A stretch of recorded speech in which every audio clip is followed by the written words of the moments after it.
여러분, 한국 교회 강단에서 이 말씀을 전할 때마다 떠오르는 생각이 있습니다. 그것은 바로 이상적인 크리스찬의 삶을 한마디로 표현하면 무엇일까? 그렇죠? 바람직한 크리스찬의 삶이 무엇일까로 표현해 본다면요. 저는 이렇게 표현하고 싶습니다. 그것은 바로 경건이다. 여러분, 경건. 경건이라는 단어 의미 다 아실 줄 압니다. 그런데 참 경건이라는 단어가 갖고 있는 특이점은요. 이 경건이라는 단어와 함께 어떤 것을 붙이기만 하면요. 최고의 찬사가 되는 겁니다. 다시 말해서 이런 네테르 효과가 일어난다라고 표현합니다. 여러분, 네테르 효과 아시죠? 네테르. 보기에는 영어 같이 또는 무슨 외국어처럼 들리겠지만은 콩글리시입니다. 뭐에 대한 합성어냐면요. letter effect. 어떤 그 문장을 하나 이렇게 글을 하나, letter를 하나 적어 놓으면요. 그런 효과가 일어난다는 것이죠.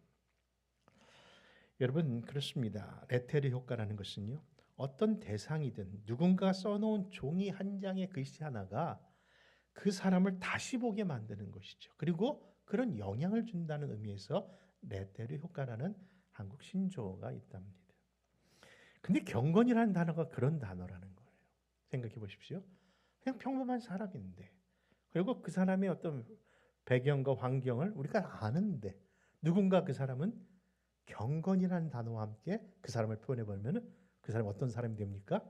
경건한 사람이 되는 순간 그걸 다시 보게 만들잖아요. 여러분, 그냥 오합지졸 같은 모임인가 보다 하고 갔는데 이 모임이 경건한 사람들의 모임, 곧 그 모임이 표현이 된다면요. 그 모임이 바로 경건회가 되는 거 아닙니까? 삶을 표현하고 생활을 표현한다면요. 그 경건이라는 단어가 경건한 삶, 경건한 생활을 표현하듯이 이 단어가 갖고 있는 특별한 의미가 있다는 것이죠. 그렇습니다. 그래서 크리스찬들에게서 최고로 듣고 싶은 찬사가 있다면 정말 저 사람은 경건하다라고 하는 말이 틀린 말이 아니라는 것이죠.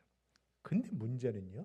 이 경건이 그냥 경건이 아니라 경건의 모양만 있다 그러면은 또 문제가 또 달라지더라고요. 여러분, 경건의 모양.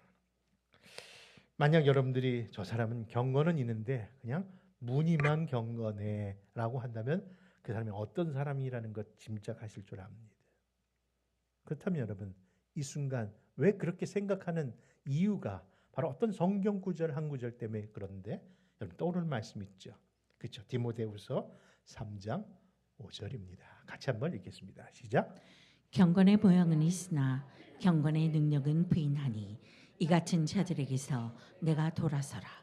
여러분, 분명히 크리스천의 최고 듣고 싶은 최고의 찬사의 단어가 경건이라고 했는데 그 경건도 모양만 있으면 안 되는 것을 보게 됩니다. 여러분, 경건의 능력 소유자 되시기를 바랍니다. 그런데 경건의 모양만 있는 사람이 어떤 사람인가 굳이 제가 얘기를 하고 설명을 안 드려도 아마 어떤 유형의 사람이라는 걸 다 아실 겁니다. 그렇다면 경건의 모양은 아는데 경건의 능력은 과연 무엇일까요? 경건의 능력을 표현하는 그 기준에서 또 생각을 해보니까 참 희한한 게 우리가 아니다라고 생각했던 경건의 모양으로 기준을 삼을 때가 더 많다는 거죠. 저 사람 그래도 기도하잖아. 그렇죠? 저 사람 그래도 성경을 하루에 몇씩 읽잖아. 그냥 우리가 생각하는 경건의 능력도 그런 것으로 생각한다면 이건 또 무엇일까? 정말 아이러니하다 하겠습니다. 그런 의미에서 사랑하는 성도 여러분, 참 경건이 무엇인지, 참 경건의 삶이 무엇인가?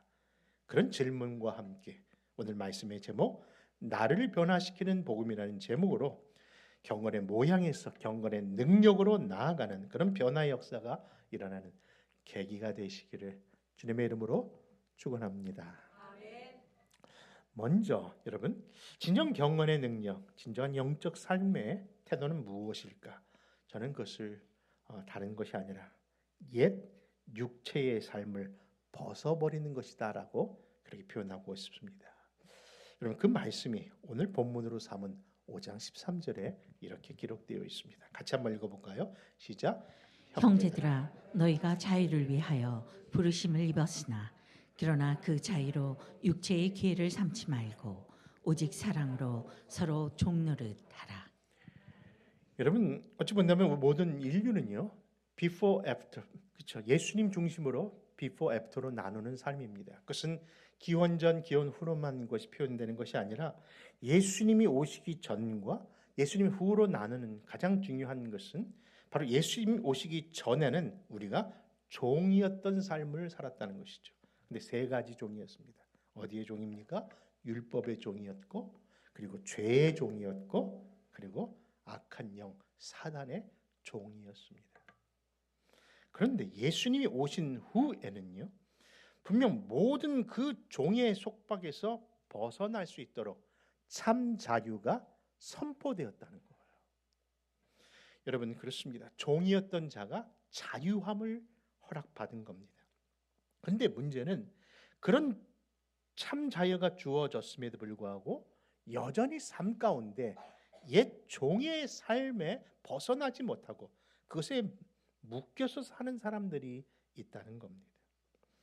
그런 의미에서 이 갈라디아서의 말씀은요 늘 두 가지 축으로 표현됩니다. 그것이 뭐냐면은 육체의 일과 그리고 바로 성령의 열매, 옛사람과 새사람 그 두 가지 기둥 안에서 옛사람은 육체의 일에 있고 그리고 새사람이라고 하는 의미 안에서는 바로 성령의 열매를 표현하는 삶으로 두 기둥처럼 그것을 세워놓고 우리에게 비교하는 모습을 보여주고 있습니다.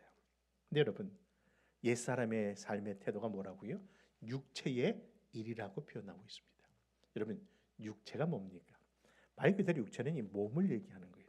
그래서 그 몸을 표현하고 있는 헬라어 단어가 사르크 또는 사르크스라고 하는데 그 사르크라는 단어가 이 갈라디아서 전체에서 무려 15번 혹은 16번으로 표현되어 있습니다. 여러분 6장밖에 안 되는 이 짧은 구절에 2번씩 또는 3번씩 반복하면서 육체의 일에 대한 이야기를 하고 있는 것이죠. 여러분 육체가 뭐라고요? 아까 말씀드린 것처럼 몸을 얘기하는 육신을 얘기하는 표현입니다. 그런데 이 표현이 16번 들어있다면요. 그 중에 단 3번만 우리가 생각하는 사르크, 몸을 표현하는 것으로 표현했고 나머지는 사실 몸과 육신 그런 표현으로 되어 있지 않다는 거예요. 여러분 알 것 같기도 하고 모를 것 같은 얘기를 너무 진지하게 해드려서 여러분들이 잘 못 알아듣시는 것 같은데 다시 한번 설명을 합니다.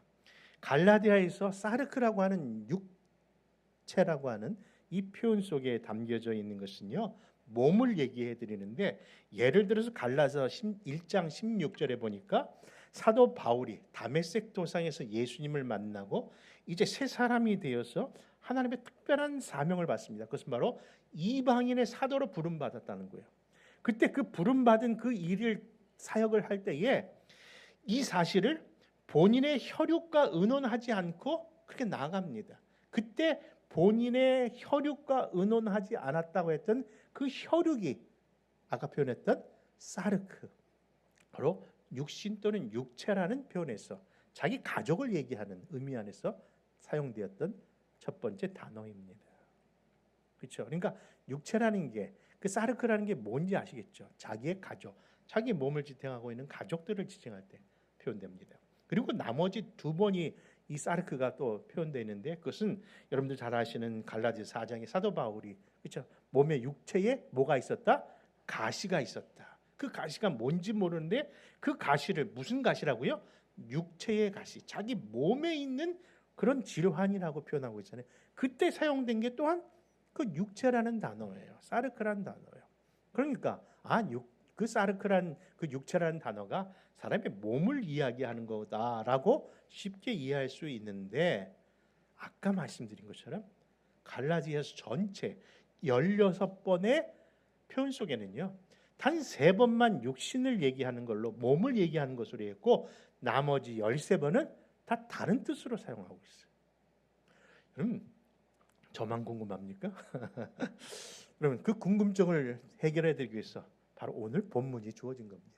바로 오늘 본문 가운데 도대체 어떤 뜻으로 들여져 있는 표현이 그 단어로 이야기를 하고 있는지 우리 한번 오늘 본문 5장 16절과 17절을 한번 같이 한번 찾아볼까요? 16절, 17절입니다. 시작. 내가 이르노니 너희는 성령을 따라 행하라. 그리하면 육체의 욕심을 이루지 아니하리라. 육체의 소욕은 성령을 거스리고 성령은 육체를 거스리나니 이 둘이 서로 대적하므로 너희가 원하는 것을 하지 못하게 하려 함이니라. 여러분 분명히 그 육체라는 단어가 나오는데 그 단어와 함께 계속해서 붙여진 표현들이 뭐예요? 육체의 욕심, 육체의 소욕이라고 얘기하고 있어요. 여러분 그러니까 이것이 육체라는 것이 단순히 사람의 몸을 얘기하거나 혈육을 얘기하는 것이 아니라 이 육체가 뭐예요? 인간이 갖고 있는 그 하나의 죄성을 얘기할 때 사르크라는 단어로 표현되고 있다는 거예요. 그러니까 전체적인 내용은 이 육체는 바로 그런 의미에서 사용된 겁니다. 근데 우리의 몸이 어떤 몸입니까? 하나님의 형상을 닮아 우리를 지음받은 그런 걸작품 아닙니까? 그래서 하나님이 우리 인간을 만드신 후에 보시기에 참 좋았더라. 다른 피조물들은 그냥 좋았다라고 하셨는데 사람에 한해서는 참 좋았다라고 얘기하실 정도로 최고의 걸작품이 바로 여러분 옆에 있는 그분임을 믿으시기 바랍니다. 여러분 바로 우리가 그런 존재예요. 그런데 그런 존재가 창세기 3장을 지나서 창세기 6장에 보니까 하나님이 뭐라고 말씀하신 거 하니? 내가 저 육체를 지은 것을 후회한다라고 얘기하죠. 여러분 조금 전 우리가 창세기 3장 전까지만 해도 정말 하나님의 보시기 좋았던 그 관계가 갑자기 6장에서 뭐예요? 한탄과 후회로 표현하면서 심지어는 그 이어서 나오는 사건이 뭐예요? 노아의 홍수. 이 육체를 다 쓸어버리겠다 다짐합니다. 근데 그때 당시에 그 6장에서 표현되어 있는 그 6장의 그 하나님의 사람들, 인류를 향하여 뭐라고 표현되는 거 아니? 육체가 되었다라고 됩니다. 하나님의 자녀가 육체가 된 거예요. 여러분 그러니까 이게 몸을 얘기하는 것이 아니라 무슨 상태를 얘기하는데 아까 얘기했처럼 죄성을 얘기하고 그 죄성이 얼마나 심각했는지 그 나열이 오늘 본문으로 삼고 있는 갈라디아서의 내용입니다. 아니 도대체 심판까지 받아야 될 그 상태가 어떻게 타락을 했는지 그 상태가 오늘 19절과 21절에 이렇게 분명하게 열거됩니다. 여기서 분명하다는 의미는 법정 용어로서 누구도 이것을 거부할 수 없는 판결이라는 거예요. 한번 읽어볼까요? 시작.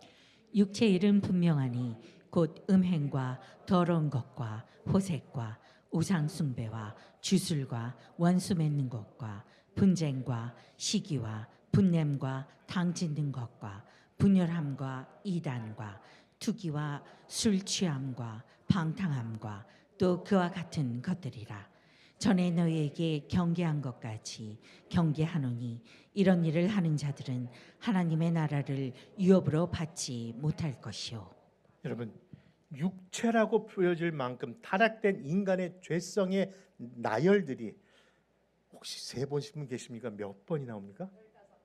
와 어제 이제 전화를 드렸나요? 이거 맞히는 분 처음 봤습니다. 15번이나 나와요. 그런데 많은 학자들이 이 열거된 15개의 인간의 악한 상태를 15개로 표현하지 않고요. 4가지 부류로 카테고리를 정해서 분류한답니다. 형 이렇게 많은 죄성이 그냥 아무 생각 없이 나열된 것이 아니라 분명한 4가지 카테고리 안에 이 세상이 심판받아 마땅할 만큼 타락했다는 것을 얘기합니다. 여러분 그 4가지 카테고리는 뭘까요? 첫째는요. 바로 그 죄가 성적인 죄를 이야기합니다. 성적인 죄. 강단에서 얘기하기 좀 불편합니다만은 그러나 말씀드립니다. 어떤 것들입니까? 거기 보니까 음행, 그리고 더러운 것, 그리고 토색을 얘기하고 있어요. 그리고 두 번째 카테고리 안에서 뭐예요? 무슨 죄? 종교적인 죄들을 이야기합니다. 여러분 성경에 보니까 무슨 죄입니까? 우상숭배의 죄, 그 다음에 주술이 그에 해당하는 것이죠. 그리고 세 번째 카테고리 죄가 어떻게 드러나는 거 아니? 공동체를 무너뜨리는 죄라는 거예요. 공동체를 무너지게 하는 죄들을 이야기합니다. 여기서 공동체라는 것은 교회 공동체만을 얘기하는 게 아니라 하나님 최초로 만든 가정 공동체, 그리고 교회 공동체, 사회 공동체, 이 모든 이 땅이 우리가 기도했던 것처럼 이 미국이라는 공동체가 어떻게 분열되고 잘못되는가를 얘기하고 있죠. 예를 들어서 원수 맺는 것, 분쟁, 시기, 분냄, 당지는 것, 분열, 이단, 투기 등. 그리고 마지막 카테고리 네 번째는 이미 방탕에 빠진 개인의 죄를 이야기합니다. 그게 뭡니까? 술 취함과 방탕입니다. 사실 이 내용들을 이렇게 읽으면서도 정말 읽기가 쑥스러울 정도로, 읽기 쉽지 않을 정도로 이런 일들이 이 안에 있죠. 그런데 이 말씀이 사도 바울에 의해서 우리에게 들려지는 말씀이 아니라 사실 이 말씀의 내용들은 이미 우리 예수님께서 하신 말씀이에요. 우리 예수님께서는요, 죄의 정의, 죄가 갖고 있는 그 악한 모습을 이야기하십니다. 그 말씀의 배경은요, 특별히 사복음서 가운데 마가복음에서 잘 나타나 있는데 그 말씀의 배경을 잠깐 설명해 드린다면요, 스스로 경건하다고 생각하는 그런 바리새인들이요, 예수님의 제자들이 손을 씻지도 않고 음식을 먹는 걸 왜냐면 율법에 보면요, 반드시 손을 정결한 다음에 음식을 내야 되는데 손을 안 씻는 걸 보고 그들을 정죄하고 예수님을 힐문하기 위해서, 힐문이라는 단어 아시죠? 그렇죠? 책 잡기 위해서 한 질문, 힐문하기 위해서 왜 당신의 제자들은 더럽게 손을 씻지 않습니까? 라고 그렇게 얘기했죠. 그때 예수님께서 더럽다는 말에 뭐라고 합니까? 야, 밖에서 들어오는 것이 더러운 것이 아니라 사람 안에서 나오는 것이 더 더럽다. 아니, 뭘 얘기하는가? 그러면서 이어서 하시는 말씀이 마가복음 7장이었던 겁니다. 21절부터 23절까지 말씀 같이 한번 읽어볼까요? 시작. 속에서 곧 사람의 마음에서 나오는 것은 악한 생각, 곧 음란과 도둑질과 살인과 간음과 탐욕과 악독과 속임과 음탕과 질투와 비방과 교만과 음해함이니 이 모든 악한 것이 다 속에서 나와서 사람을 더럽게 하느니라. 여러분, 예수님께서 얘기하고 있는 악하고 더러운 것이 우리가 생각하는 보여지는 것 안에서 들어온 그것이 바이러스 같은 그런 것이 악한 것이고 더러운 것이 아니라 네 안에 있는 그 마음과 생각이 더 악하다고 얘기하십니다. 근데 그것이 바로 죄성이라는 거예요. 여러분, 죄성. 여러분, 죄의 정의를 오늘날 들어보니까요, 제가 여러 번 말씀드렸기 때문에 다 아실 겁니다. 죄란 뭐가 죄다? 들킨 게 죄다. 그렇죠? 우리가 들키지 않으면 그냥 다 죄 아닙니다. 뭐 이 사람이 뭘 했는지 무슨 저질렀는지 다 죄가 안 드러났어요. 근데 어느 순간에, 그렇죠? 그게 딱 드러나는 순간에, 사람들에게 알려지는 순간에 그때부터는 뭐예요? 머리도 들고 다닐 수가 없잖아요. 그래서 죄의 정의를 오늘날 뭐라고 한다? 들킨 게 잘못이다라고 얘기하는 것이죠. 근데 여러분, 과거에는 뭐예요? 아무리 죄라고 해도, 죄성이 있어도 행하지 않은 건 죄는 아니라고 그렇게 생각했습니다. 그렇죠? 그러니까 네가 너 했어 안 했어? 그렇죠? 부모님들이 맨날 야, 네가 진짜 했어 안 했어? 하지는 않았어 엄마. 그러면 그럼 됐어. 야 하지 않았으면 됐다. 그러니까 죄라는 것이 예전에는 또 뭐예요? 그렇죠? 했느냐 안 했느냐. 그런데 성경은 뭐라고요? 그렇죠? 행하고 안 하고 중요한 게 아니라 네 마음으로 먼저 생각한 것, 그리고 곧 하시면서 그 첫 번째 죄악이 뭐라고 표현하는 거 아니? 음란이라고 얘기해요. 여러분, 인간의 마음 속에서 시작된 그 모든 죄의 시작에 항상 음란이 들어있어요. 말하기도 부끄럽다고 그러잖아요. 근데 여러분, 이것이 사실임을 오늘날 이 세상에 우리들이 삶고 있는 이 세상 안에서, 아니 교회 아니든 밖이든 우리가 부정할 수 없는 이 세상이 뭘 정의합니까? 여러분, 죄를 죄로 여기지 아니한다니까요. 그 의미가 뭐예요? 분명히 하나님께서 이렇게 이것을 마음속에서도 생각 속에서도 죄라고 얘기하는데 오늘날은 어떻습니까? 그것이 바로 그 음란한 세대라는 것을 드러내고 있는 것이죠. 여러분, 소돔과 고모라도 멸망당했는데 소돔이라고 했던 성의 이름의 뜻을 보니까 소도미가 뭐예요? 알고 찾아보니까요, 소돔이 그래 소돔이라고 되어 있는데 소도미가 동성 연애자들의 동네라는 뜻이래요. 그러니까 그 당시부터 이것이 흥행했다는 거예요. 근데 오늘날 이 미국 법을 보십시오. 이제 다 허용하고 있어요. 이 안에서 마리아나도 법으로 인정하고 있어요. 법으로 동성연애도 인정하고 있잖아요. 중성연애. 이런 세대가 결국 로스가 뭐예요? 정말 아름다운 천사와의 도시가 그렇죠? 로스가 아니라 로스트 엔젤레스가 돼버리는 이 세대입니다. 여러분, 아까 우리가 표현되는 그 네 가지 카테고리의 첫 번째가 무슨 죄라고요? 성적인 죄라고 했는데 오늘날 보십시오. 성적인 전에 첫 번째 했던 것이 음행이라는 단어인데 그래서 찾아보니까요, 그 뜻은 결혼 밖에서 이루어지는 성관계를 이야기한다. 오늘날 교회 안팎에서 뭐라고 그래요? 야, 결혼이 얼마나 중요하냐? 결혼 안 해도 살다가 헤어지는 것보다 속궁합부터 먼저 확인해 보라고 하면서, 여러분 그런 표현 해도 될까요? 그런 얘기 하잖아요. 야, 살다가 뭐 그래도 그래도 혼인신고 하기 전에 그래도 한번 살다. 주야, 죄를 죄로 여기지 아니하는 세대인 거죠. 근데 이런 의식이 어디에도 있다고요? 우리 안에도 있잖아요. 여러분, 그렇다면 더러운 건 뭡니까? 찾아보니까요, 순리에 어긋난 성적 모든 행위들을 얘기한대요. 호색이 뭡니까? 물절제한 성을 얘기합니다.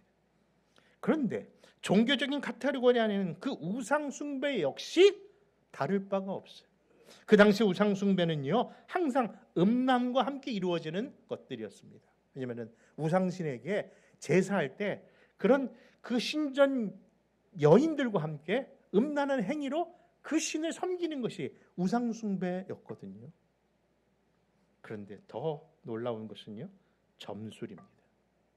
여러분, 점술이라는 것이 여러분들이 우리 생각에는 주술입니다. 주술처럼 점술처럼 점쟁이들 그래서 무당 앞에 가서 뭘 했는가 보다라고 생각하겠는데, 주술이라는 단어를 찾아보니까요, 파르마케이아라고 돼 있더라고요. 파르마케이아. 근데 영어로 찾아보니까 그 파르마케이아라는 것에서 뭐가 나왔냐면은 파르머시가 나왔어요. 여러분, 이게 무슨 뜻이에요? 약고는 약국이라는 뜻이라는 거죠. 그러니까 그들이 갖고 있는 그 주술 행위가 그냥 단순히 점치는 게 아니라, 그렇죠, 더 음란을 위해서, 더 세상 것을 위해서 그런 약을 복용하면서 행했던 곳이었음이 이야기하고 있는 증거인 거죠. 여러분, 그렇습니다. 그런데 이런 모든 죄악들이 결국 어디로 문제를 끌고 들어가요? 그 다음 단계인 카테고리가 뭐라고요? 공동체를 파괴하더라는 거예요. 이런 하나님 앞에 범치 말아야 할 이 모든 악한 죄악들이, 그렇죠, 가정 공동체, 교회 공동체, 사회 공동체를 병들게 하고 있다는 거예요. 그리고 마지막에는 스스로 그 악한 일의 파멸에 스스로 번아웃되어 있는 모습입니다. 근데 여러분, 이게 바로 육체의 소욕을 따라 내버려둔 삶이었다는 것을 이야기하면서 오늘 보면 21절 후반절에서도 이들의 결국이 어떠함을 이렇게 얘기합니다. 전에 너희에게 경계한 것 같이 경계하노니 이런 일을 하는 자들은 하나님의 무엇을 못 받는다? 하나님의 나라를 유업으로 받지 못한다. 쉽게 말해서 천국 못 간다는 얘기 아닐까요? 그런데 이 일들이 어디서 이루어지고 있다고요? 우리 가운데 있잖아요. 이거 어떻게 하는 겁니까? 도대체? 여러분, 사도 바울은요, 이 갈라디아서를 통해서 지금 육체의 일들을 이야기하고 있어요. 그러니까 육체를 따라 사는 그런 삶의 태도를 얘기하는 것이죠. 그런데 그 육체의 이야기를 얘기하면서 마치 성령의 열매처럼 육체의 열매라고도 표현하지 않고요. 또 이것을 성령의 열매라고 하지 않고, 성령의 열매들이라고 하지 않고 성령의 열매라고 한 것에 대한 것처럼 육체의 일은요, 육체의 일이라고 하지 않고 육체의 일들이라고 얘기합니다. 여러분, 좀 어렵지만요, 이해하고 들으십시오. 그렇죠? 성령이 하는 일은 여러 가지 일들을 하나님이 만드신다는 게 아니라 한 가지 성령의 열매로 나타난다라고 얘기한 거고, 이 육체가 만들어내는 일은 한 가지가 아니라 여러 가지라는 것을 얘기합니다. 그것을 단적으로 표현한다면요, 인간이 죄를 지었기 때문에 그때부터 죄인이 아니라 우리 자체가 뭐예요? 죄인이기 때문에 죄들이 드러날 수밖에 없다는 거예요. 그러니까 인간은 가만 놔둬도 뭐예요? 죄인이에요. 죄성이 드러나요. 결국은 어디로 가는 거예요? 하나님의 유업을 받지 못하게 나가는 거예요. 여러분, 목회를 하다 보니까요, 자주 듣기도 하고 스스로도 늘 고민에 빠지는 질문이 하나 있습니다. 뭐냐면은, 사람은 정말 안 변하는가의 질문입니다. 여러분, 생각해 보십시오. 정말 예수를 믿는다고 하는데 여전히 그 성질머리 안 바뀌어서 공동체를 힘들게 하는 일들을 겪을 때마다 목회를 하는 목회자로서, 그리고 같은 목장에 있는 사람으로서 늘 정말 사람은 안 변하나 봐. 지난번에 은혜 받는 줄 알았는데. 여러분, 그런 얘기를 자주 하게 되고 저 스스로도 또 생각하게 만드는 질문입니다. 이 질문을 하면서 누구 쳐다보면 큰일 납니다. 여러분, 그 모습이 누구 모습이에요? 내 모습이잖아요. 아니, 나도 정말 진짜 열심히 신앙생활 하는 것 같아서 변화된 것 같은데, 그렇죠? 누가 그냥 한 3번만 건드리면 폭발하잖아요, 그렇죠? 한두 번은 참아요, 그렇죠? 3번은 참으라 그랬으니까. 근데 결국은 이게 터지잖아요. 아니, 사람은 정말 아무리 그 은혜를 받아도 그 성격은 안 변하는 거죠. 제가 누구를 쳐다보고 얘기해서 정말 죄송한데, 우리 권사님 보고 얘기한 거 아닙니다. 이준도 어디를 쳐다봐야 되고 했겠네. 네, 얼굴을 쳐다보고. 여러분, 정말 사람은 안 변하는 겁니까? 이런 죄의 상태의 인간은 정말 안 변하는 겁니까? 그래서 어른들이 늘 그렇게 얘기하더라고요. 야, 변화할 거 기대하지 말고, 네가 그 사람 고치려고도 하지 말고 그냥 그런 인간이다 생각하고 네가 다 참고 살아. 그럼 돼. 이게 정답일까요? 근데 여러분, 성경은 단호하게 이렇게 말씀합니다. 주 안에 있다면 반드시 변한다. 안 믿으신가 본데 아까 부르셨잖아요. 뭐라고요? 내가 예수 믿고서 죄 사함 받아. 근데 뭐예요? 나의 모든 거 다 변해.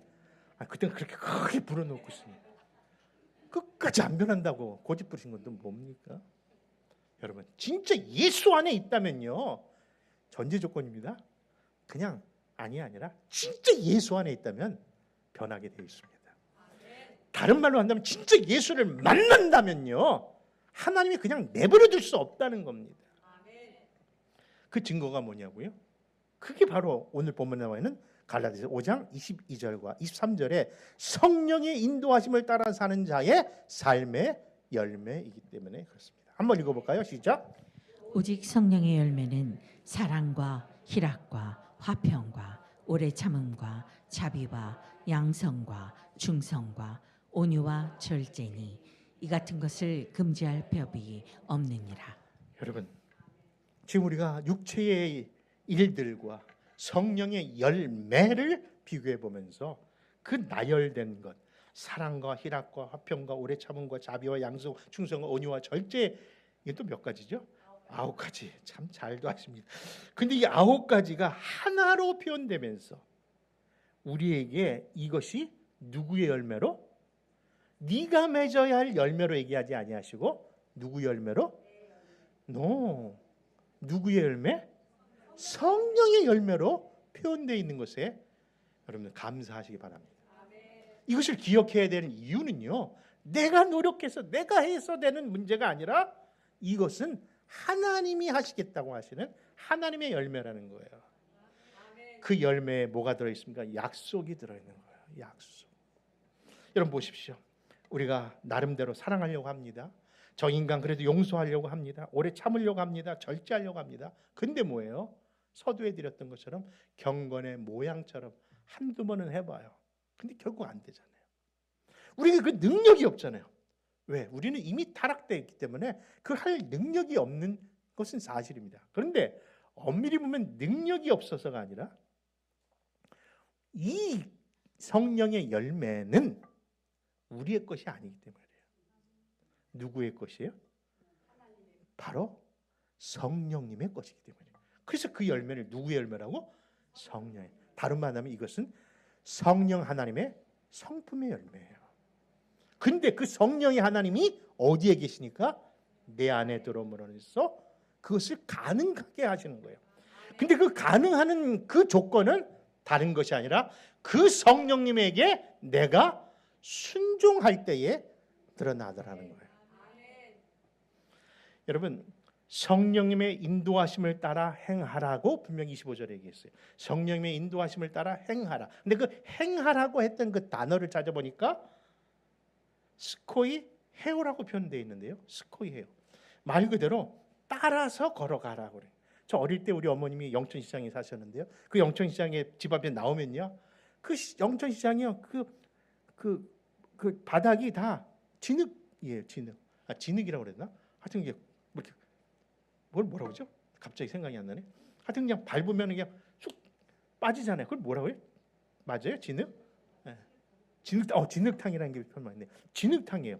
그런데 나는 그날 떼떼옷 입고 새 신발을 신었는데 그걸 밟기가 싫은 거예요. 그래서 엄마한테 안아달라고 막 그랬던 기억이 있어요. 근데 어느 날 어머니가 그러더라고요. 야, 너 그냥 내 발자국 쫓아와. 기억하시죠?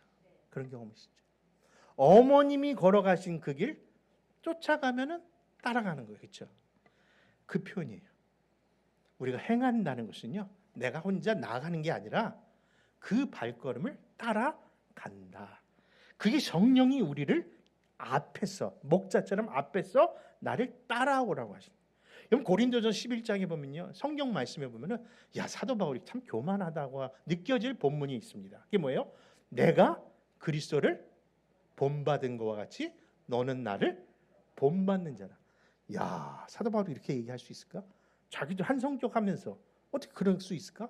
근데 그 말의 뜻이 바로 행하라. 어떻게 해요? 스코이 헤오. 다시 말해서 내가 그리스도를 따라간 것처럼 너희도 나를 따라 그의 길로 가자라는 거예요. 여러분 아멘이십니까? 그렇습니다. 따라 행한다는 것.